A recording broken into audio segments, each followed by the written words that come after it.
Want to chime in on what's happening with your favorite KFAN program? Make your voice heard on the Bradshaw and Bryan text line. Let us know what you have to say by texting your message to 64686. That's 64686. Standard message and data rates apply.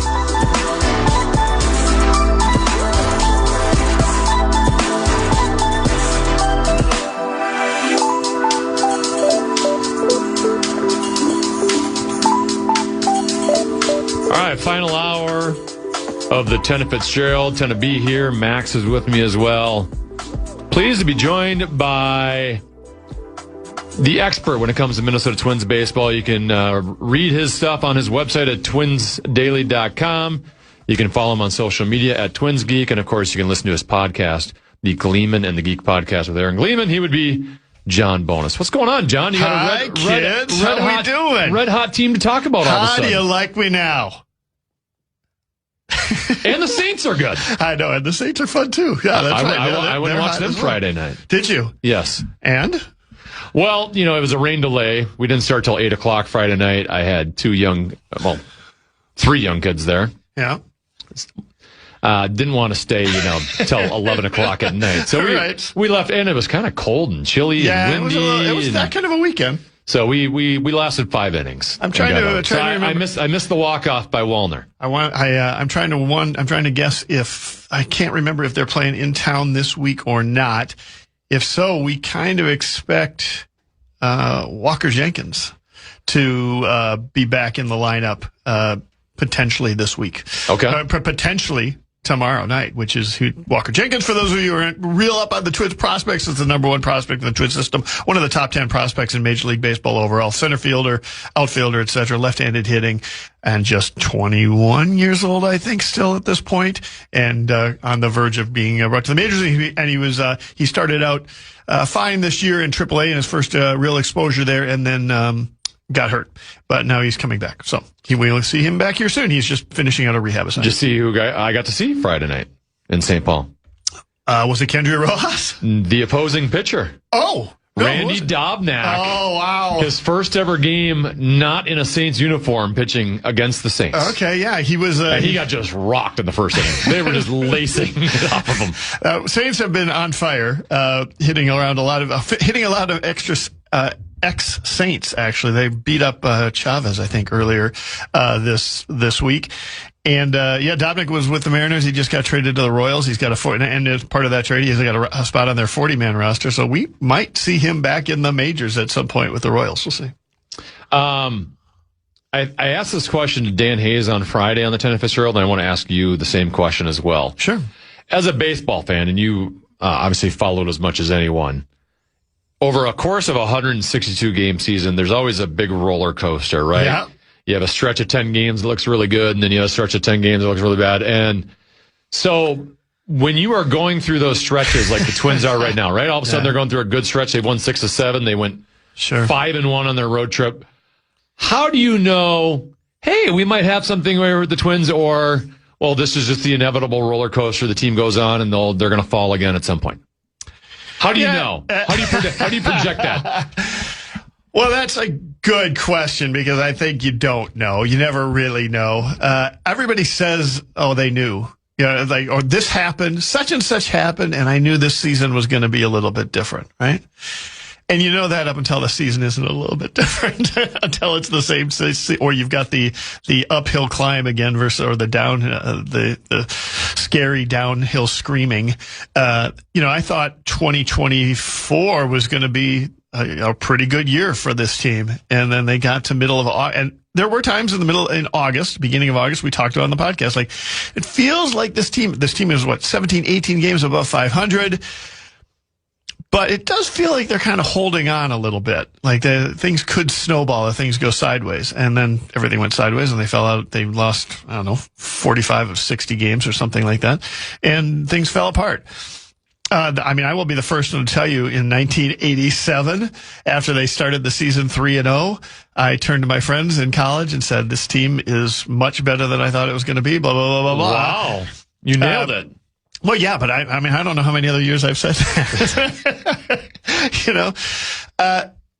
And while they are in a streak like this, and maybe it's something that Dan Hayes would probably agree with, that the more baseball you watch, the more you take it for what it is on that day and what it is the next day, and what you don't look too far ahead, right? This team right now is on pace for, I think, a 78-win season. Well, that's about what the projection systems had them for. Sure. Vegas had them at 72.5, a little worse than that. They're at, sort of one of their few high water marks here right now of the second or the, middle of the season. Dodgers are coming to town. That'll be, then you'll know. That could be a wake-up call. We call that a litmus test. That could be a litmus test. On the other hand, if they're 79 games into this season, if any one of those games would have turned from a loss to a win, if the bullpen didn't blow the lead, or if, that long fly ball in the ninth inning goes 3 feet further and clears the wall as opposed to a warning track fly ball, your Minnesota Twins are the wild card team right now. Any one of those 79 games different. Yeah. And that's the case. Now, there's two factors to that. The one is maybe this team's a touch better than we thought they were going to be, or they've outperformed things a little bit. They certainly have offensively. And the second, probably bigger factor is the American League is not good. I mean, they're just not good. The wild card team, the last wild card team for the American League has been under 500 most of the year. We've never seen a wild card team with less than 83 wins, and we've never seen a wild card team with, I think, less than 86 wins in the American League. Well, how long have they been doing Only 4 years. Okay, right? Yeah. So right. That's going to make it more. Right, maybe, right?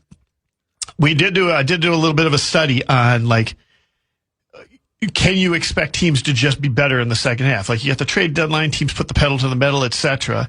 And what we found out is that the wild card team at the middle of the season, or basically on June 15th is when I did the study, not necessarily gets better. The wild card team doesn't necessarily get better after the break. But the 1 year that there was a below 500 wild card team, which was the National League, that team the last wild card team ended up being an 89-win team. They've improved 10 games. Wow. But in 6 of the 8 years, the wild card team actually had a worse pace than they had up to that point in the season. So is it unreasonable to expect the wild card team in the American League to be an 82-win team? I don't think it's unreasonable. It's certainly not unreasonable to expect 83 or 84. And this team is, again, not even a 500 team yet, so don't start counting your chickens. But, if they go, 7-3 over their next 10, which is what they've just done over their last 10, they're going to be above 500. And then, if you're a game over 500 heading into the All-Star break, you're probably very close to the wild card team. You're an over 500 team. You've got a mandate from the owner from the beginning of the season to be competitive into September. We'll have to see what they would decide they want to do at the trade deadline. That'll be interesting. Yeah. Was there anything on this road trip in Texas or Zona that sticks out to you that's very encouraging to you? Go, I like the way that's trending. Well, offense is on fire right now. I mean, clearly Saturday night. 16 runs, right? But I mean, it's not just been that. It's been they beat up Texas pretty good. I think for the season they were something like 41 runs below zero. They've been outscored by 41 runs, as little as a week ago. And now they're about 15 runs. So they've outscored teams by 15, 20 runs over the last week. And you're just seeing a lot of individual performances that have trended upward in the last 2, 3, 4, really since June 1st. I just start at the top of the lineup. Trevor Larnach has been better than I thought he was going to be all season, and he started hitting for some power within the last week or so. Byron Buxton has just been on fire for 2.5 months right now. He should be, if they were giving away an MVP award in the middle of June, they don't, just FYI. He would be one of the candidates for it right now, especially, and he might essentially be one of the candidates, especially if the Twins end up being competitive and, really challenging for a postseason, or wild card spot. Who's batting third now? Cody Clemens is not only hitting well, he's even hitting better right now. Josh Bell, who was terrible basically all the way through May 30th. has been on fire. Hitting fifth, Royce Lewis, who was demoted to the minors, is suddenly hitting well. It's just up and down the line. I mean, Victor Carantini, who was also brutal to the point where he was, really had his playing time cut. Ryan Jeffers gets hurt, and suddenly Victor Carantini can hit again. Luke Keeschel, who's had a brutal April, has hit, he's got a 400 on base percentage since basically May 1st. You just got a lot of guys who are performing right now on the offensive side. And that's good because their starting pitching is still super thin, and the bullpen is still a work in progress at best. 4 scoreless innings yesterday, though. So maybe some encouraging performances. It's actually 9 scoreless innings, or nine innings yesterday. In that, Paredes is not really a starter. He hasn't really been a starter for most of his minor league career. He was called up they've now worked him out to starter length. I don't anticipate they really necessarily want him to be a starter. I'm not sure that had Mick Abel stayed healthy and been added to the rotation, that Paredes would even still be on the team. But he went 5 strong innings, and he's generally done a really nice job for this team, filling in as the main load bearer for these bullpen games. And that was a bullpen win yesterday. All right, we're going to continue with John Bonus next from TwinsDaily.com and the Gleeman and the Geek podcast. We'll take a bunch of your text questions, email questions, maybe even some talkbacks as well. Tanner Fitzgerald, John Bonus, and Max will continue next right here on the Fitz. But first, we have a keyword over there. We want to give away some cash. Yes, sir. The Fan has your chance to win $2,500. Just enter the keyword birthday at KFAN.com. Now that's keyword birthday. Enter it now at KFAN.com. Welcome aboard the Tanner Fitzgerald.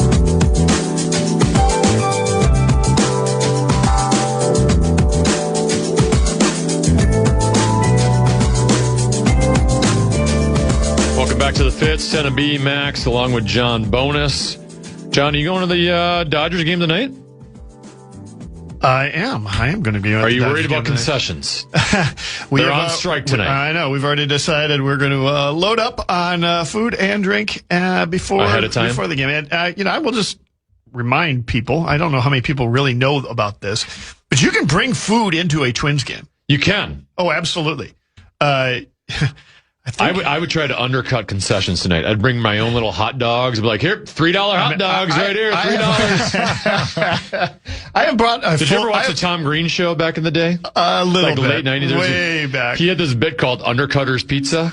Okay. Where he made a pizza. Okay. And he had a company called Undercutter's Pizza, and they secretly followed a delivery guy to a house.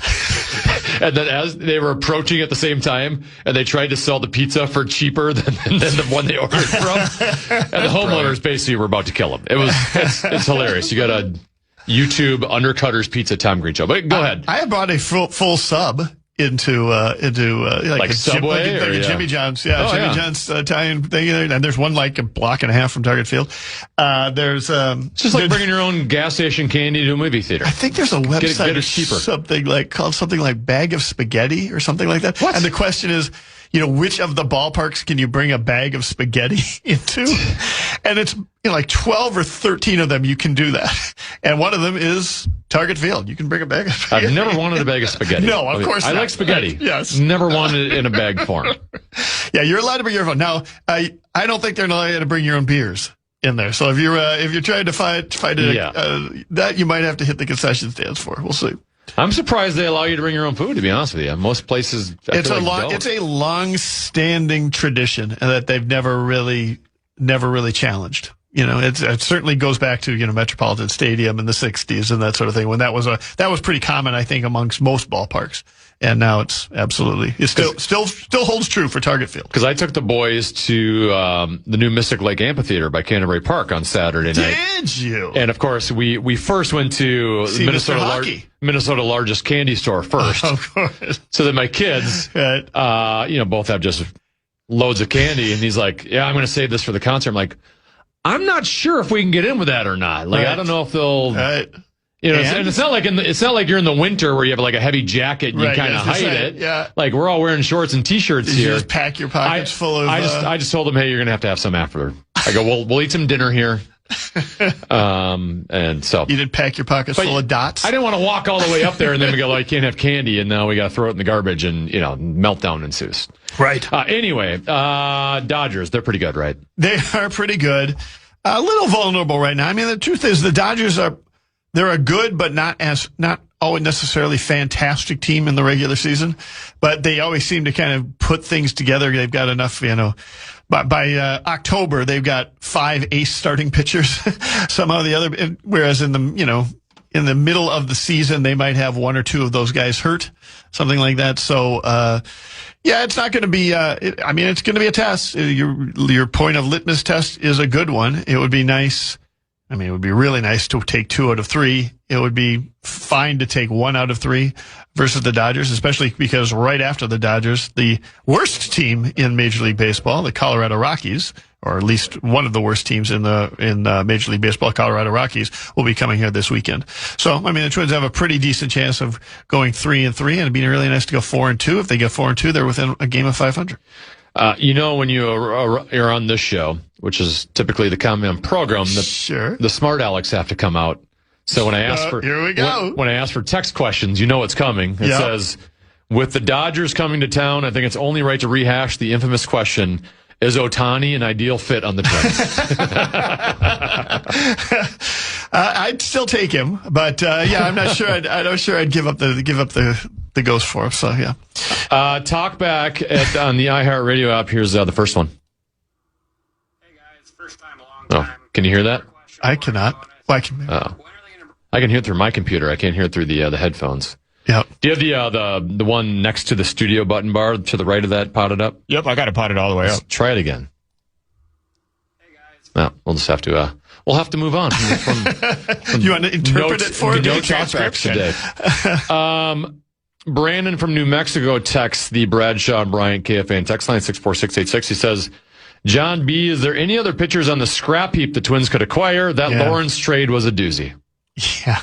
There's always a pitcher on the scrap heap that the Twins can acquire. I would not have pointed to Justin Lawrence, but that's because I just don't know all of the pitchers that are on the scrap heap. Listen, clearly, and I wouldn't even say, I was going to say clearly this season, the Twins' strategy for rebuilding their bullpen is to grab people from the waiver wire. And give them a try. And, for every Justin Lawrence you get, or Luis Garcia, or for every 6 of those guys you get, you occasionally run across a Yoendris Gomez, who, has been pretty good for them as a closer, also acquired in that same way. But they have gone through Garrett Acton and Zach Kent, and it's all kinds of Justin Lawrence, obviously. They have not been afraid to go and plug guys like that in the bullpen. I guess that's one strategy. I would correct my first sentence by saying they've actually been doing that since the offseason, right? The offseason was them going and grabbing Liam Hendricks off of the scrap, or who is the left-hander from Baltimore? Or, it's just been over and over and over again. Twins history. Trying to find the cheapest bodies we can. Well, it's especially the history of a Derek Falvey-led organization. And it has been the one thing they have never really invested in consistently is the bullpen for whatever reason. And I think there's a decent, sort of sabermetric reason for that. They do, you're seeing it this year. This is not a great bullpen, but it's also not the 30th bullpen and so much worse than every other bullpen in Major League Baseball. It is, we saw them win a game yesterday, right? It is a small sample size by definition. You are going to, and you can kind of piece together. I think they thought they were going to be able to piece together a bullpen a little bit more from some of their leftover starting pitching depth. That hasn't worked out because they have lost all of their leftover starting pitching depth to injuries, to the point where guys that I'm pretty sure were not necessarily in the plans at all. They thought they were 8 deep in starting, potential starting pitchers. And that was before you got to Connor Prelip, who was up and pitching by mid-April. You know what I mean? It's just been that kind of turnover right now in sort of the starting staff. But you've seen Andrew Morris. He's a prospect who was a starting pitcher who is starting to potentially Kendry Rojas is just coming back. He's somebody like that. They found Yoendris Gomez on the waiver wire, and he's been pretty good. Anthony Banda is a guy they actually traded for, but he was traded for, but he was going to be DFA'd by the Dodgers. So you can build a somewhat functional bullpen off of scrap heap stuff. It's just a matter of how much damage does that bullpen do for you before that actually happens. That said, if they get to the trade deadline and they decide, you know what, we really do want to give this a shot and see if we can be competitive into September and, maybe squeak out 83 wins and a postseason wild card spot, I wouldn't be shocked if they go and try and acquire a couple of relievers. I don't think those are going to be high-end relievers because they're not going to pay the freight on high-end relievers. Yeah. The reason they traded away their entire bullpen last year is their perception is you pay too much for relievers at the trade deadline, right? And that relievers are overvalued at the trade deadline. And the reason they believe that is because relievers are overvalued at the trade deadline, and they're not going to want to be on the other side of that equation, right? But I do think they might pick up, 2 years ago they had picked up Fulmer from Detroit, who did a decent job in the 7th inning. I could see them doing something like that, just trying to add 1 or 2 semi-reliable, medium leverage arms to kind of help out the bullpen. How does an organization identify who should be a starter, who should be a bullpen guy, especially when you're getting it from other organizations, right? Because at some point, that organization said, "Hey, this person is going to be a reliever." Sure. You might have thought they could have been a starter, or vice versa. You see them as a starter, and you thought maybe you think they're going to be a reliever. I would have to think that's kind of complicating. That's a little bit. How do you find? I mean, for the most part, the Twins' attitude seems to be you're a starter until we don't think you can be a starter anymore, and then we'll try you at relief, right? And usually, there's a couple of different things that sort of lead towards that decision. The obvious one is sort of health, right? If you can't stay healthy as a starter, well, then maybe you can stay healthy as shorter a reliever. spurts, right? Shorter spurts. Not quite the wear and tear. You break down a couple of seasons in a row. An example of that is Joan Duran. Yeah. Joan Duran was a guy who every year in the minors seemed to be like, we're not sure his arm can. He's throwing so hard, we're not sure his arm can do that for 100 pitches every 5 days. But obviously as a reliever, he was excellent. Another one is sometimes it can be like, well, he's got a 95 mile per hour fastball. If we just let him turn it loose for an inning or two, can it be a 98 mile per hour fastball, right? And so that might be one of those things. A lot of times you hear about, a starting pitcher needs to develop a third pitch, right? Whereas a reliever can get away with 2 pitches. Now here's how that works. Generally, one of the pitches is a fastball. As a pitcher, you pitch against 2 types of players. You pitch against players who bat on the same side as you throw, and pitchers who hit batters who bat on the opposite side of which you throw, right? And generally, you have a fastball that you can throw to both of them. Okay. But your off-speed pitches tend to move, and some off-speed pitches tend to work better against the same sided, and some tend to work against the opposite side better. For instance, a slider, if you're a right-handed pitcher and you're throwing to a right-handed batter, that slider kind of dives away from the batter. Mm-hmm. Well, that works great when you're facing a right-handed batter. That can hurt you sometimes versus a left-handed batter because it's diving into sort of their kill zone sometimes. Right? So, if you've got a really good fastball and you've got a really good slider and you're a right-handed pitcher and you're getting knocked around by left-handed hitters all the time, what they'll say is you need a third pitch. And what they mean is you need an off-speed pitch that you can develop, that you can throw against left-handed. Now, if you're a reliever, that doesn't matter as much. It just doesn't matter. But you can go, you got the heart of the order coming up. They're not going to substitute for any of their right-handed hitters. They're not going to load up the lineup with left-handed hitters. A lot of teams can't really do that for you. And if they can do that for you, you're probably not being brought into the game. So you can get away with 2 pitches, right? But for a right-hand pitcher, some pitches are better against the opposite side. For instance, a changeup tends to move just a little bit away from an opposite-sided hitter. And so that would be, if you're trying to have a fastball, slider, changeup guy, that's why those 3 pitches work well together. Because you got the fastball you can throw to both sides, you got the slider you can throw to your same side, you got the changeup you can throw to the other side. So that would be another reason you'd move somebody to the bullpen if they can't develop that third pitch. One final segment with John Bones from the Gleeman and the Geek podcast and from twinsdaily.com. If you have any more text questions regarding the Twins, you can text us at the Bradshaw and Bryant KFAN text line 64686. One more bonus segment with John Bonus next.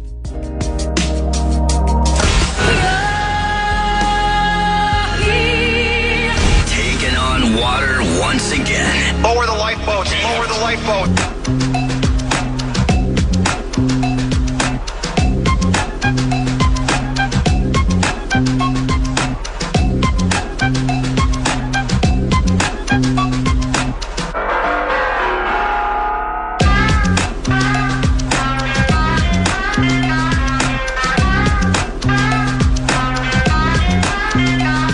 All right, John Bonus, twinsdaily.com, Gleeman and the Geek podcast. Let's go back to the text messages, Mr. Bonus. One person says, can you ask John what he thinks of the Varland trade and how many wins might he have added so far? Well, that's a good question.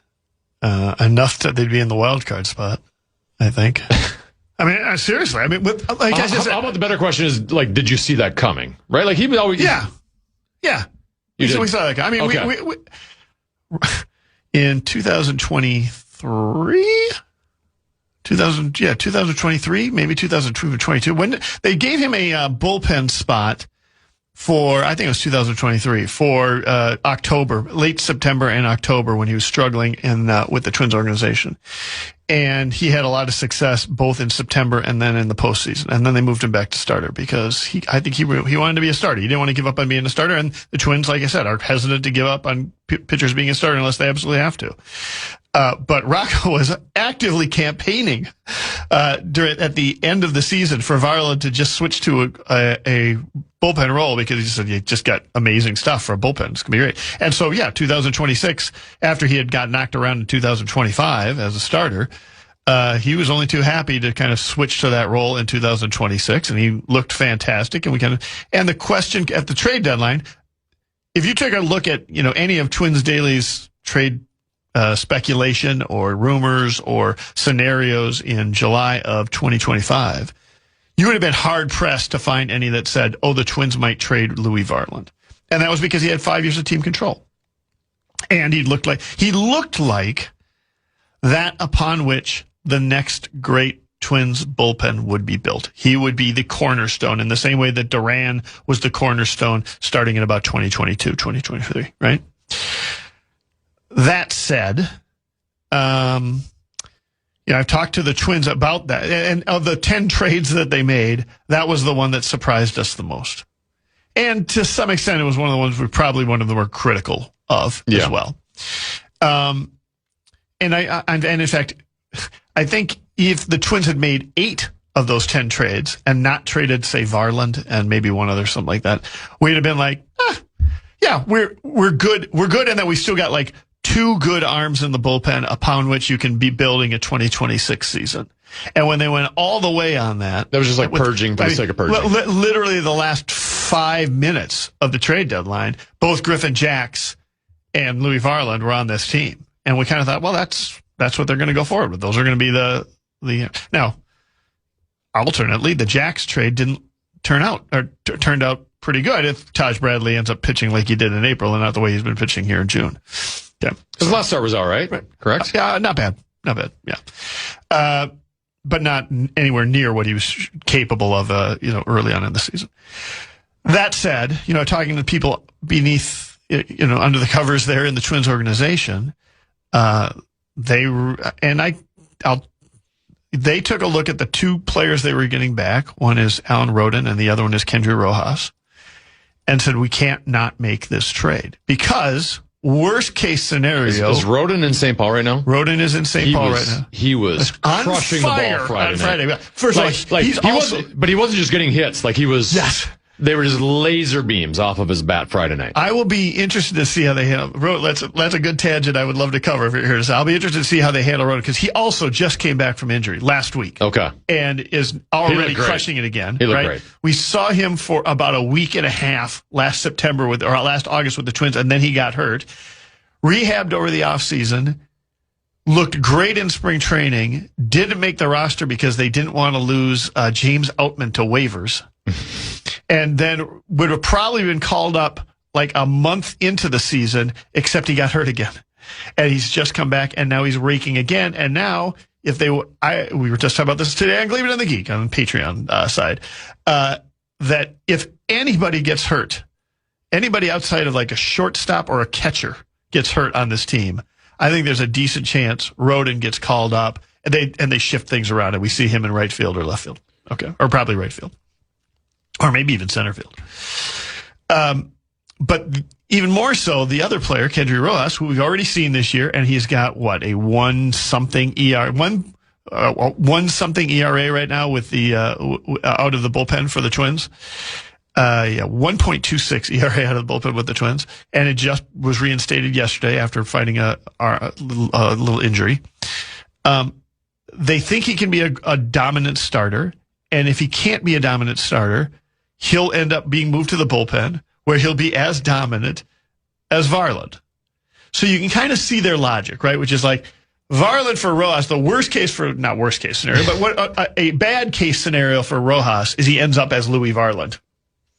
And we get Roden on top of the deal. And a better case, we end up with a dominant starter. Yeah. So you can kind of see it. So all in all, I'm not too down on the trade, but Varland has been so good. And if you cared that much about the 2026 season, and clearly the Twins did not care that much about the 2026 season when they made these changes, or even when they addressed the bullpen in the offseason. It hurts a lot to lose Louis Varland, and he's absolutely, provided he stays healthy, he's going to be an all-star. Unbelievable year. Another text message, Bradshaw and Bryant, KFAN text line 64686. Is there any value in trading Matt Wallner? I think the Twins can be fine without him, possibly better. And maybe question. This is something that should be considered. I'm tired of hearing how big and strong he is and that he's, quote, one of us. Now, I did read up on him today in the Star Tribune. Maybe you guys had a Twins Daily as well about, he's hit better in St. Paul in the month of June. Yes. And that it wasn't, he was always focused on hitting mechanics and swing mechanics. And now he's like, it's just my body. I need to have my body, I don't know if it's like stretching or I don't know. Huh. I saw something with, what is it called? Dry needling. He started to, he needed to. Really? Yeah, he's not even focused on his swing anymore. It's about putting his body in the best position for his swing to work. Interesting. Yeah. I will just put out a plug for my friend Aaron Gleeman at AaronGleeman.com. His newsletter today also had a little some stuff on Matt Wallner and the success he's been having basically since the end of May. And one of the things that, and he has been credited, he's been on a Royce Lewis-like tear at AAA, the same way that Royce Lewis got recalled. The one thing that Aaron calls out, which is a good one, is that they were worried about whether or not Wallner can hit high velocity fastballs. Like, how can he do versus high velocity? He was really struggling against that he's got a big enough, long enough swing that he's having trouble with that. And if you take a look at his numbers so far versus fastballs 95 miles per hour and above versus 94 and below, he's still struggling with that in St. Paul. So that might be something that the Twins would take a look at and say, no, he's not yet ready, because at this level, those extra 2 or 3 miles per hour matter. And in fact, in the 3 home runs he hit just this weekend, none of them were above 93 miles per hour, something like that. So there's still some concerns there. Whether or not he could be traded, I wouldn't be shocked. I wouldn't be shocked if at the trade deadline, there are some teams in Major League Baseball who end up doing sort of a 2-step on the trade deadline. They're not buyers and they're not sellers. They do a little bit of both. They use it as an opportunity almost to kind of jump into the offseason a little bit early and start planning for next year. Tampa Rays are a great example. Cleveland has been an example as well, where they'll trade away a guy whose contract might be, they don't think they can offer him arbitration next year, or he's going to become a free agent or something like that, and use it as an opportunity to get some younger players on the roster that they can build. But also, enough back so that they can also still compete a little bit. I wouldn't be shocked if Trevor Larnach, I wouldn't be shocked if Wallner, I wouldn't be totally shocked if Royce Lewis is a part of some sort of trade like that, where their point is like, And Wallner is probably the best example of them, or Larnach is probably the best example of them, because they're both left-handed hitting corner outfielders. And still in St. Paul, you've got, we just talked about Roden as a left-handed hitting corner outfielder they want to make room for. Walker Jenkins is a left-handed hitting corner outfielder that they want to make room for. You've got Emmanuel Rodriguez, who probably would have already been up here as well, except he got hurt with a thumb injury, which they want to see up here. They might be using it as an opportunity to sort of clear a little bit, still feel like they can compete with these high ceiling prospects, risking that they struggle early, but preparing yourself for the future, but then also getting something back in return for the future for them. So I wouldn't be totally shocked if Wallner, the question isn't would the Twins be willing to trade him? The question is who would be, excited about adding him to their team, especially for a August and September run, because he'd have to come back in July and really show something and to get people excited about him again. What is Joe Ryan's future with the Minnesota Twins? Well, that's a great question. The resume would say this guy's going to get paid a lot. Right. The Minnesota Twins historically have not been a team that says, hey, we want to pay a pitcher that amount of money. Yes. So what is the future on Joe Ryan? And if he does get moved, when is that timeline? Okay. If I was going to give percentage, I would say there's a very, very low percentage, like less than 5%, that Joe Ryan is on the Minnesota Twins in 2028. Okay, because his contract, he becomes a free agent after the 2027 season. Okay. And that would require them either, signing him to some kind of an extension, or to, bringing him back as a free agent, or, potentially as a qualifying offer or something in 2028, in which case they lose him in 2029. So I don't think he's got a real big chance of a long-term future with the Twins. The question is, will he stick around through the 2027 season? Will he be moved at the 2027 trade deadline? Will he be moved this offseason before the 2027 season? Or will he be moved at the 2026 trade deadline? Right? Those are kind of the four options here, right? Mm-hmm. Well, the one you've got to really start thinking about here is the 2026 trade deadline. And that depends a lot on what happens with the Twins over the next 3 to 6 weeks, right? Next 6 series they have before the All-Star break include 2 teams that are really good, like the Dodgers and the Yankees, 2 teams that are really bad, the Rockies and the Angels, and then 2 teams that are kind of in the middle there with them, Astros and Cleveland. And if they can come out of that, series of, I think it's 19 games, with a 11-8 record, and they are 500 at the trade deadline or at the All-Star break, and that puts them within a game of a wild card spot. And then they come out of the All-Star break with the 3 weeks after that and, compete for those 3 weeks. I don't think they're going to want to trade Joe Ryan. Now, unless they're going to try and do a 2-step here. But they're just so thin on the starting rotation. They don't have anybody they can just plug in for Joe Ryan and still say, oh, we're going to be competitive for August and September. That said, if they go 8-11 and they are 6 games under 500 at the All-Star break, and then they stumble out of the All-Star break the way they did last year, well, then he's probably going to be traded, I would think, provided he stays healthy and looks effective. I should just mention that is a risk with Joe Ryan. He has either been much less effective in the second half or hurt in the second half of the season for the last 3 or 4 years. So... Well, that's what I was going to bring up is I hate the idea of trading Joe Ryan because it's just the ownership not spending money, blah, blah, blah, blah. But if under the rules of our ownership, if this is a guy we're not going to resign, to me, it seems like the value's only going to, the value's as high as it's going to get. He's having an all-star year. He's healthy. The more you let it go, the more you let it linger, the chance of, some sort of bad performance or an injury happen. I mean, you would think so, right? I mean, it's a little trickier with a player who also has a year of team control after the trade deadline, because it's not always clear that is valued the way it should be. You're going to get an outsized return on somebody at the trade deadline because of what they might provide to you in August, September, and especially October. And then that next year, then you're trying to evaluate what that is worth to that team. Now, that might be worth a fair amount to that team in the case of, say, the Blue Jays with Jose Barrios, which the Twins traded at with a year and, a third left of his team control.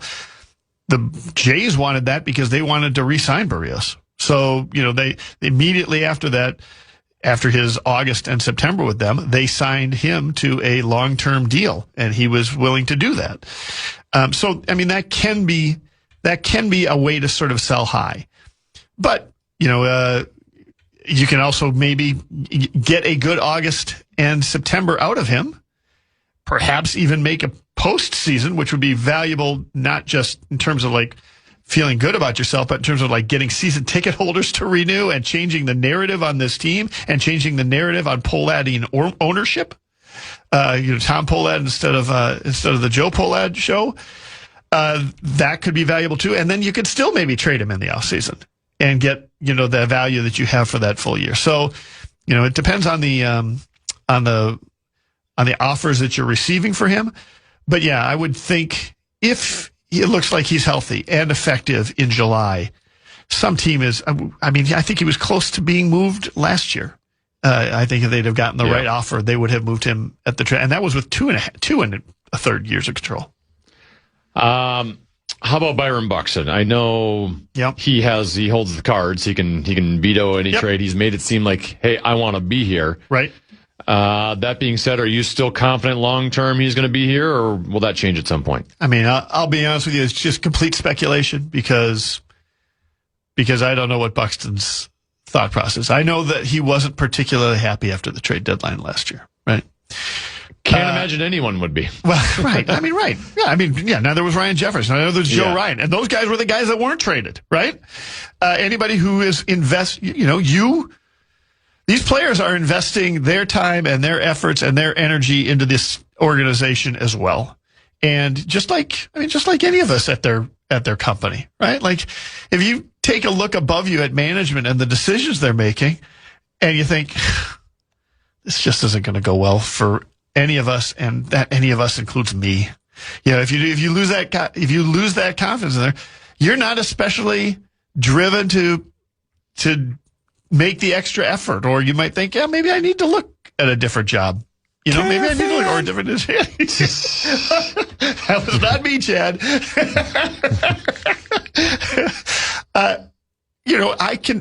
Would Buxton ever do that? Potentially. I wouldn't be shocked if he's taking a look at sort of the new energy that Tom Pohlad is bringing in and deciding, maybe I have a little bit more faith than I did. Now, a lot of that faith is going to be based on what they do at the trade deadline. Like in 2024 and 2025, this team had a chance to compete. And like 2020, or I would say this again, 2023 and 2024. 2023, they went to the postseason. Both of those years, they made no moves at the trade deadline. And both of those years, they made no moves at the trade deadline because they didn't want to go to ownership and ask for like an extra $4 or $5 million to pay off salaries of players that they were going to acquire. Okay. Or at least that was the rumor, right? Well, if they are close, and if they are, they are a 500 team and within a game or two of wild card, and what stops them from actually buying or two-stepping and turns them to selling is the fact that they don't want to take on another $3 to $5 million worth of salary, or even more so, they would like to drop $20 million worth of salary like they did last year. Well, then all this stuff that Pohlad has talked about investing in the team and wanting to compete in September is just so much, window dressing. 20 seconds. Can the USA win the World Cup? No. Oh, wow. But it's going to be a good run. It's not patriotic at all. Anti-American over here. They're going to have to play 3 games better than they've ever played before once they get to like the round of 8 to win the World Cup. And I feel that's soccer. Anyone can win a 1-0 game. Come on. Yeah, we got to do Cape Verde has pulled out. They just tied Spain. Have some faith. I believe they can pull off 1-0 game. I don't know if they can do it 3 times in a row. Thank you, Johnny. Appreciate it. John Bonus, Gleeman and the Geek podcast. You can also view some great Twins work at twinsdaily.com. Thanks to Max. Thanks to who else did I have on? Kevin Gorg and John Bonus. It's been a good day. From the 1-800-ASK-GARY Traffic Center. This report is sponsored by Quantum Fiber Internet. Accident